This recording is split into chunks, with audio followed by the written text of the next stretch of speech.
Non mais là c'est complètement délirant. 155 milliards pour du mobilier de bureau pour l'État. J'ai bien dit 155 milliards. C'est pas une fake news. Hein. S'il vous plaît, je vous mets la vidéo juste derrière.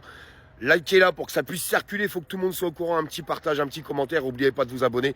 155 milliards d'euros d'achat de fournitures de bureaux pour le gouvernement. 155 milliards d'euros pour ces achats de fournitures ou encore de mobilier. Problème, les prix affichés dans les catalogues sont plus élevés que ceux des magasins traditionnels, Maxime.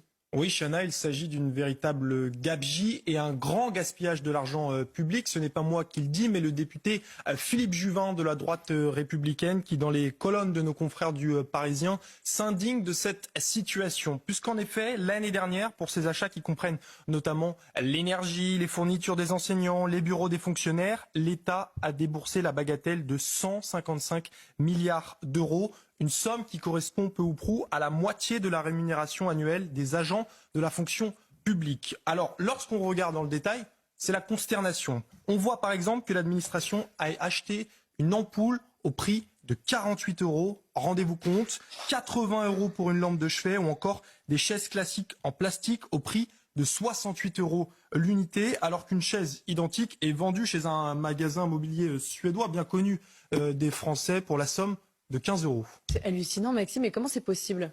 Eh bien, c'est la question qu'on se pose lorsqu'on voit ces prix exorbitants. Bon, écoutez, il y a un truc qui colle pas. Il y a des articles, je vous ai pas mis toute la vidéo, il y a des articles qui ont été achetés 4, 5, jusqu'à 10 fois la somme que ça coûte réellement. Ce qu'il faut savoir, c'est que derrière tout ça, c'est des appels d'offres qui sont lancés. Je suis absolument persuadé que derrière tout ça, il y a une énorme histoire de corruption. C'est obligatoire. Ils font travailler des amis à eux, ils font travailler des enseignes à eux. C'est obligatoire. Je vois pas comment ça pourrait être fait autrement. Et puis les autres derrière, ils se gavent en vendant 5, 6, jusqu'à 10 fois le prix. Et puis il doit y avoir des enveloppes qui circulent. C'est pas possible autrement. Vous pourrez pas me faire croire le contraire. 155 milliards. On parle même pas de millions. Milliards. Vous vous rendez compte ce que ça représente?